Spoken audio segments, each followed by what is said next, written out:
কোরআনে পাকের মধ্যে সূরা বাকারার মধ্যে বর্ণনা করেন কাইফা তাকফুরুনা বিল্লাহ কাইফা তাকফুরুনা বিল্লাহি ওয়া কুনতুম আমওয়াতান ফাআহইয়াকুম সুম্মা ইউমীতুকুম সুম্মা ইউহয়ীকুম সুম্মা ইলাইহি তুরজাউন। জোরে জোরে বলুন আল্লাহু আকবার। আল্লাহ রাব্বুল আলামিন বলেন, বান্দারে কিভাবে আল্লাহকে ভুলে যেতে পারো, কিভাবে আল্লাহকে অস্বীকার করতে পারো? বান্দা, তোমার তো কোনো অস্তিত্ব ছিল না। কুনতুম আমওয়াতান, তুমি মৃত ছিলে। ফাআহইয়াকুম, আমি আল্লাহ তোমাকে জীবিত করেছি, তোমার জীবন দান করেছি। এই জীবনটা দিয়ে আল্লাহ বলেন জীবনটাই তোমার শেষ জীবন না, জীবনের পরে আবার মরণ হবে। সুম্মা ইউমীতুকুম, মরণ হলে তোমার জীবন শেষ হয়ে যাবে না। যদি এমন হতো তাহলে দুনিয়াতে যা ইচ্ছা তাই করতে পারতা। জীবনের পরে মরণ হলে যদি শেষ হয়ে যেত তাহলে জীবনে যা ইচ্ছা তাই করতেন, কোনো সমস্যা ছিল না। কিন্তু এরপরে আবার জীবিত করা হবে। আল্লাহ পাক বলেন সুম্মা ইউহয়ীকুম সুম্মা ইলাইহি তুরজাউন। বান্দারে, আবার জীবিত করা হবে, জীবিত করার পরে শেষ হবে না। সুম্মা ইলাইহি তুরজাউন, যেই ঠিকানা থেকে তুমি এসেছিলে সেই জায়গায় আবার তোমাকে হাজিরা দিতে হবে, সেখানে আবার ঘুরে যেতে হবে।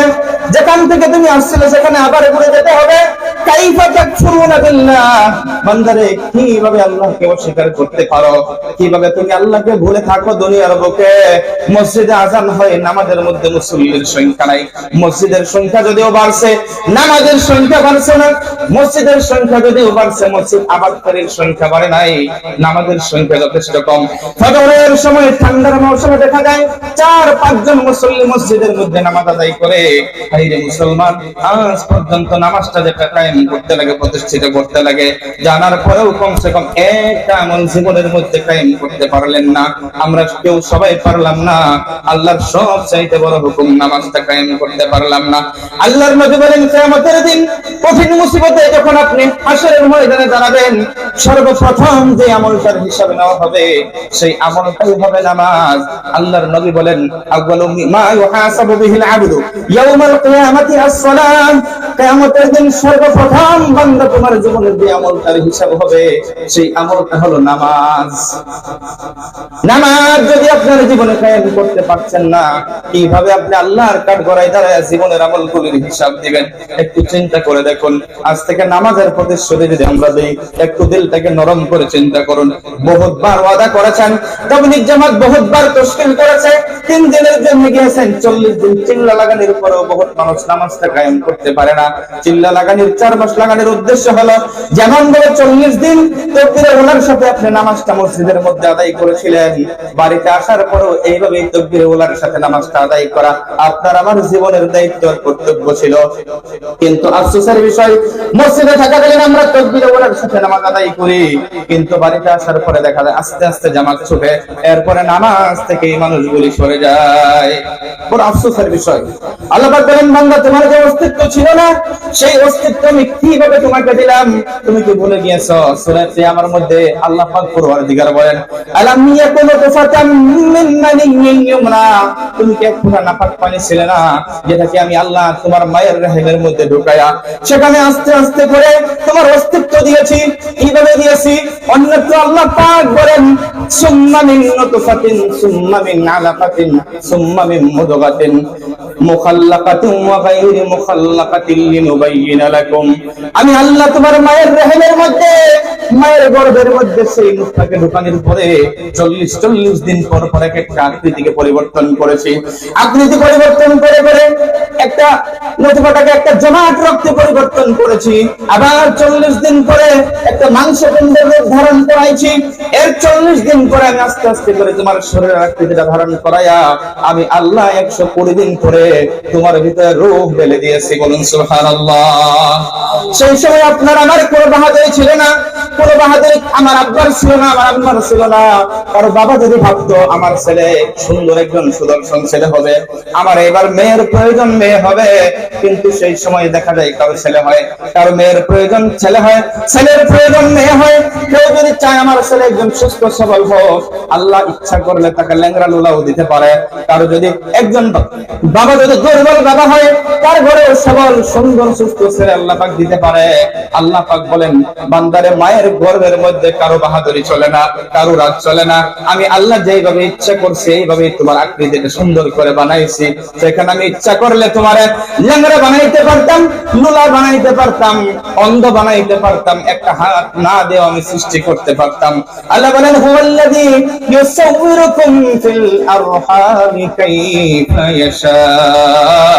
মাতৃগর্ভের মধ্যে কারো বাহাদুরি চলে না, শুধু একজনের বাহাদুরি চলে। কার? জোরে বলুন কার? আল্লাহর রাজ চলে মাতৃগর্ভের মধ্যে। আল্লাহ যেইভাবে ইচ্ছা সেইভাবে আমাকে বানাইছে, সেইভাবে আপনাকে বানাইছে। আল্লাহ পাক বলেন বান্দারে কিভাবে আমাকে অস্বীকার করতে পারোস?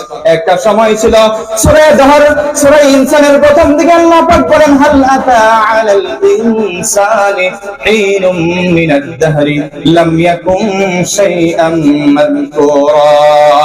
বান্দারে তোর জীবনে এমন একটা সময় ছিল না যখন তোর নাম নিশান ছিল না। জন্ম হওয়ার একটা মুহূর্ত আগেও জানতো না তোর নামটা কি হবে, কেউ জানতো না তোমার নামটা কি হবে, তোমার মা বাবাও জানতো না। এমন একটা সময় তোমার জীবনের মধ্যে ছিল যে সময়ের পরে আমি আল্লাহ তোমাকে অস্তিত্ব দিয়ে দিই, নরবকে আনলাম। কিভাবে বান্দারে কিভাবে আমাকে ভুলতে পারো?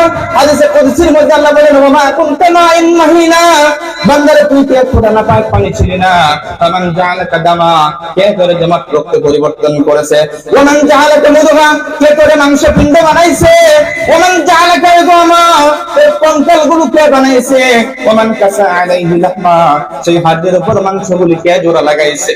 ইখরিজুকুম তিফলা, আমি আল্লাহ তোকে ছোট্ট বাচ্চা করে মায়ের গর্ভ থেকে বাহির করেছি। বান্দারে তুই কি অসহায় ছিলি না? ওমা কুনতা মিসকিনা ওমা কুনতা যায়ীফা ওমা কুনতা জাহিলা ওমা কুনতা সগীরা। আল্লাহ পাক পরওয়ারদিগার বলেন বান্দারে তুই কি ছোট্ট ছিলে না? তুই কি অসহায় ছিলে না?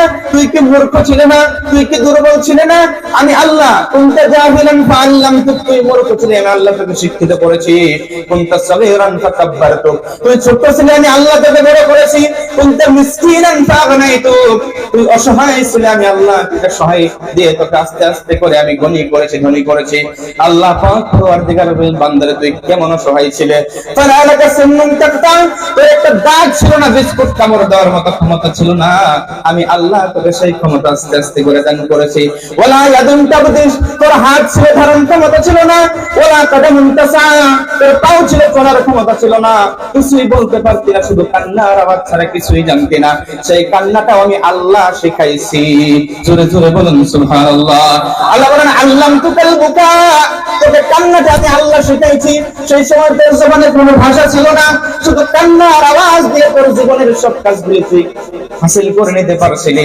আর সেই কান্নার আওয়াজের মধ্যে আমি এমন একটা মহব্বতের ঢেউ দিয়েছিলাম, তোর মায়ের আর বাবার কলিজার মধ্যে ঢেলে দিয়েছিলাম, যেই মহব্বতের কারণে যখন তুই কান্না করতি সঙ্গে সঙ্গে তোর মা যত গুরুত্বপূর্ণ কাজেই না থাকো সঙ্গে সঙ্গে সে তোর ডাকে সাড়া দিত।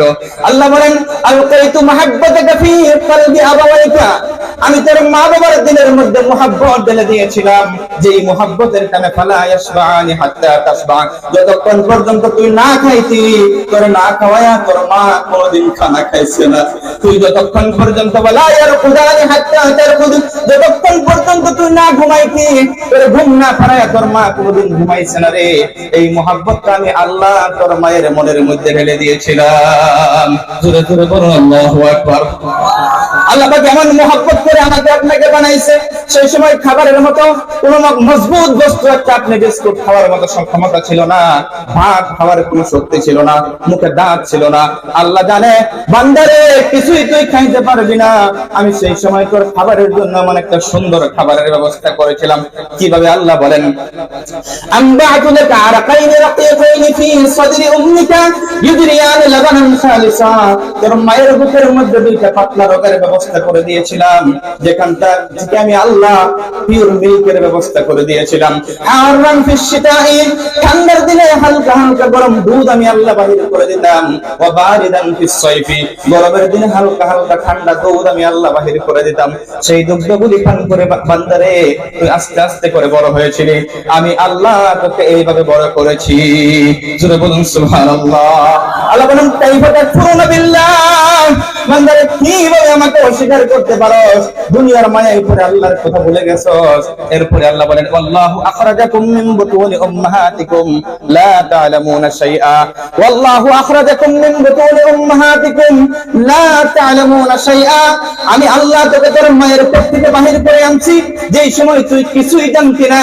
লা তা'লামুনা শাইআ ওয়া জা'আলা লাকুমুস সামআ ওয়াল আবসারা ওয়াল আফইদাতা লাআল্লাকুম তাশকুরুন, আমি আল্লাহ শুধু বাহির করে আনছি এমন না রে বান্দা, তোরে আমি কতগুলি সম্পদ দান করেছি, যেই সম্পদগুলি আমি যদি না দিতাম কেউ দেওয়ার মতো কোনো ক্ষমতা ছিল না, কারো শক্তি ছিল না, বাহাদুরি ছিল না। আল্লাহ বলেন ওয়া জা'আলা লাকুমুস সামআ, আমি আল্লাহ তোকে শ্রবণ শক্তি দান করেছি। উযুন মানে কান, সামআন মানে শ্রবণ শক্তি। কান দিলেই যদি কান দিত, শ্রবণ শক্তি যদি আল্লাহ না দিত আপনি কিছুই শুনতে পাইতেন না। বহুত মানুষ যে কানে শুনে না, তার কান আছে ঠিকই কিন্তু কানের মধ্যে আওয়াজটা পৌঁছে না, ভিতর পর্যন্ত তার ব্রেনের সাথে সংযোগ হয় না। এই যে ক্ষমতা আল্লাহ রাব্বুল আলামিন বলেন আমি আল্লাহ তোকে সামা দিয়েছি, শ্রবণ শক্তি দান করেছি, যার দ্বারা তুই শুনস, দুনিয়ার কথাগুলি শুনলি, কিন্তু আমি আল্লাহর আওয়াজ কানের মধ্যে ঢুকে না। মসজিদের মধ্যে আজান হয়, আল্লাহ দেওয়া সেই কানের শ্রবণ শক্তির দ্বারা মসজিদের আজান আপনার কানের মধ্যে ঢুকে না। আল্লাহ পাক অন্য জায়গায় বলেন যারা নাকি শুনেও না শোনার বাউ ধরে, যারা বুঝেও না বুঝার বাউ ধরে, যারা দেখেও না দেখার বাউ ধরে, তারা হলো চতুষ্পদ জানোয়ার, অথবা বরঞ্চ তার চাইতে আরো নিকৃষ্ট। আমি সংক্ষেপে বলছি, সময় যথেষ্ট কম। আল্লাহ বলেন আমি শ্রবণ শক্তি দিয়েছি, ওয়াল আবসারা, তোকে চোখ দেই নাই শুধু বান্দা, ওয়াল আবসারা মানে দৃষ্টি শক্তি দান করেছি। চোখ আছে, বহুত মানুষ এমন আছে যার চোখ আছে কিন্তু দেখে না, আছে না এরকম মানুষ? চোখ আছে দেখেন ছায়া রয়েছে কিন্তু দেখে না। এই যে দেখে না, যে এই দেহার যে শক্তিটা দিয়েছে এই মালিকটাকে আল্লাহ। আল্লাহ এই কথাই বলেন এই যে দৃষ্টি শক্তিটা আমি আল্লাহ তোরে দান করছি, সেই সময় ইচ্ছা করলে আমি তোরে অন্ধ বানায় জন্ম দিতে পারতাম বান্দা, কিন্তু আমি আল্লাহ মহব্বত করে মায়া করে দৃষ্টি শক্তি দিয়েছি। দুনিয়ার কত কিছু দেখলাম, মোবাইলের মধ্যে কত ফিল্মগুলি ভিডিওগুলি দেখে দেখে সময়গুলো অপচয় করা হয়। একটা সময় ছিল মানুষ ফিল্ম দেখার জন্য সিনেমা হলে যাওয়ার প্রয়োজন ছিল, একটা সময় ছিল মানুষ একটা অন্যায় কাজ করার জন্য একটা প্ল্যাটফর্মের প্রয়োজন ছিল, কিন্তু বর্তমান সময়টা একটা সুযোগময়, আপনি ফিল্ম দেখার জন্য কোথাও যাওয়ার প্রয়োজন নাই যদি আল্লাহর ভয় আপনার অন্তরে না থাকে। আমি একজন আলিম হয়ে কম্বল মুরাদে মোবাইলের মধ্যে খারাপ খারাপ সিনগুলি দেখতে পারি কিনা বলেন? যদি আপনি নিজেকে আল্লাহর ভয়ে ভীত সন্ত্রস্ত বলে আল্লাহকে ভয় যদি না করেন, বহুত মানুষ এই মোবাইলের দ্বারা জাহান্নামে চলে যাবে। সোজা একটা রাস্তা মোবাইল, মোবাইলের মধ্যে এমন সব বস্তুগুলি আছে যেগুলোর উপরে মানুষ বেশি বেশি সময়গুলি ব্যয় করে, আর চোখ দিয়ে অন্যায় বস্তুগুলি দেখতে থাকে। বেশি সংখ্যক চোখের জিনা মানুষ মোবাইলের মধ্যে করে। বিশেষ করে আমি যুবকদেরকে বলছি এই মোবাইলের মধ্যে অশ্লীল ভিডিওগুলো, অশ্লীল সিনগুলো, যেগুলো অশ্লীল ভিডিওগুলো, এইগুলা যারা ছাড়ছে তারা তো মা বোন আছে না? আছে তো? কি উদ্দেশ্যে ছাড়ছে? তার একটাই উদ্দেশ্য যে এগুলা তাদের ষড়যন্ত্র হলো এই দুনিয়া থেকে ইসলামকে কিভাবে মেটানো যায়, দুনিয়া থেকে মানুষের ঈমানকে কিভাবে নষ্ট করা যায়। এই ষড়যন্ত্রমূলক একটা ভাব নিয়ে তারা চিন্তা করে, ফিকির করে কিভাবে ডাইরেক্ট মোকাবেলা করে তো কিছুই করা যাবে না, এমন কিছু কাজ আমরা করব যেটা আমরা ঘরে বসে বসে করব, আর গোটা পৃথিবীর মানুষ আমাদেরকে অনুসরণ করবে। আমাদের যুবকরা ভাবছে পাইছি সুযোগ, আমরা দেখি। উদ্দেশ্য হলো তারা মুসলমান যুবকদের ঈমান কেড়ে নিবে, এজন্য এই অশ্লীল ভিডিওগুলো দিয়েছে, এই অশ্লীল সিনগুলো মোবাইলের মধ্যে আছে। আমি যুবকদেরকে হাতে ধরে বলি, আমি অনুরোধ করে বলি, পায়ে ধরে বলি, এগুলোর থেকে তোমরা নিজেকে বিরত রাখো, এই মোবাইল থেকে। আমি সবাইকে বলছি মোবাইলের মধ্যে সময়গুলো অপব্যয় না করে, এই মোবাইলের মধ্যে আল্লাহ দেওয়া সেই দৃষ্টি শক্তিটা অপব্যয় না করে যতক্ষণ সময় আমরা মোবাইলের মধ্যে দেই, একটু একটু সময় যদি কোরআন শরীফের তেলাওয়াত করি, একটু একটু সময় যদি হাদিসের কিতাবগুলো পড়ি, আমরা জীবনের ইসলাহের জন্য যদি একটু পড়াশোনা করি, চোখ দিয়ে যদি আল্লাহর কালাম কোরআন শরীফটা দেখে দেখে তেলাওয়াত করি, নিশ্চয়ই কাল কিয়ামতের দিন আল্লাহ দৃষ্টি শক্তি দেওয়ার, হিসাব দেওয়ার জন্য আমাদের জন্য আসান হবে। কথা ঠিক না ঠিক? কিন্তু আজকে আমরা এগুলোর থেকে যথেষ্ট দূরে সরে গেছি, আমাদের আমল একবারেই নষ্ট হয়ে গেছে, আমরা আল্লাহ তাআলার কাছ থেকে দূরে সরে গেছি। মসজিদের সাথে আমাদের সম্পর্ক নাই, মসজিদের সাথে আমাদের ভালো সম্পর্ক নাই, মসজিদের মধ্যে মুসল্লির সংখ্যা যথেষ্ট কম। সম্মানিত হাজিরিন, এরপরে আল্লাহ পাক পরওয়ারদিগার আবার বলেন ওয়াল আফকিদাতা ওয়াল আবসারা ওয়াল আফকিদাতা, ওয়াল আফকিদাতা মানে বোধগম্যতা, বুঝার যেটা ক্ষমতা, ব্রেইন আল্লাহ পাক পরওয়ারদিগার আমাদেরকে দান করছে। যদি আপনাকে আমাকে ব্রেইন আল্লাহ পাক পরওয়ারদিগার না দিত, বুঝার ক্ষমতা যদি না দিত, যে বুঝে না, যার মাথায় কাম করে না, তারা কি করে? পাগল। এই পাগল কি করে? লালুক একটা পাগলা দেখছেন না, সারা লালুকের ক্যারি ব্যাগ শুনলে ফেসাইলে ঘুরে, ক্যারি ব্যাগ ফেসাই দেখছেন না পাগল? পাগলা আছে সারা আউজা জমা করে হারিয়া, সারা আউজা ক্যারি ব্যাগ ভরে নিয়ে ঘুরে। ওখানে একটা পাগলা আছে করোনাবাড়ি লালুকের আউজা সব হারিয়া করোনাবাড়ি জমা করে। এই যে পাগল, উলঙ্গ অবস্থায় পাগল রাস্তা দিয়ে ঘুরে, এই যে বোধগম্যতা আল্লাহ আমাদেরকে দিয়েছে, আল্লাহ ইচ্ছা করলে আপনাকে আমাকেও পাগল বানাইতে পারতো, কোনদিন আমরা চিন্তা করে দেখি নাই। আল্লাহ বলেন, বান্দারে তোমাকে আমি আফ্রিকা দিয়েছি, বুঝার ক্ষমতা দিয়েছি, ইচ্ছা করলে আমি পাগল বানাইতে পারতাম। ব্রেনটা যদি নষ্ট হয়ে যায় তাহলে সেই মানুষটাকে রশি দিয়ে বেঁধে রাখতে লাগে, কাপড় পরে কাপড় দেওয়া হয়, কাপড় খুলে ফেলে দেয়, উলঙ্গ হয়ে রাস্তা দিয়ে ঘুরে। আপনি বলেন একজন সুস্থ মানুষকে যদি আপনি বলেন 5,000 না 10,000 টাকা দিয়ে, তোমাকে 10,000 টাকা দিলাম, উলঙ্গ হয়ে এখান থেকে সুবর তিনালি থেকে শুরু করে একার দোকান পর্যন্ত তিনালি পর্যন্ত যাবে, 10,000 টাকা দিলাম, সুস্থ কোন মানুষ বিবেক বলা যাবে কি? কিন্তু পাগলকে টাকা দেওয়া লাগে না, এমনিতেই উলঙ্গ হয়ে রাস্তা দিয়ে ঘুরে গো, তার ব্রেনটা কাজ করে না। আল্লাহ ইচ্ছা করলে আমাকে আপনাকে এমন বানাইতে পারতো, জীবনে কোনোদিন চিন্তা করলেন না। আল্লাহ বলেন, বান্দারে এই সমস্ত সম্পদ আমি কেন দিয়েছি তুমি জানো? লাআল্লাকুম তাশকুরুন, যাতে করে তোমরা আমার শুকরিয়া আদায় করো। আল্লাহ যখন বান্দার শুকরিয়া আদায় করে, আল্লাহ বান্দার উপর খুশি হয়ে যায়। বিনিময় হিসেবে কিছুই আল্লাহ চায় না, কোনোদিন টাকা পয়সা কিছুই দেওয়া লাগে না, শুধু শুকরিয়া দেন, আল্লাহকে সিজদা করলে আল্লাহ খুশি হয়। জোরে জোরে বলুন আলহামদুলিল্লাহ।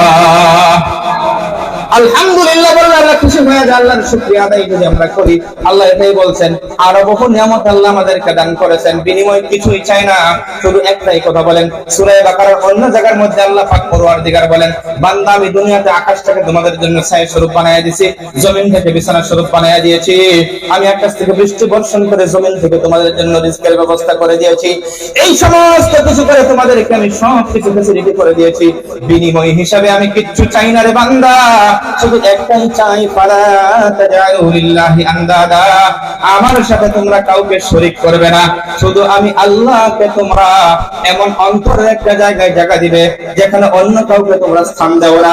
ফালা তাজালু লিল্লাহি আনদাদা ওয়া আনতুম তা'লামুন, যদি তোমরা বুঝো জানো।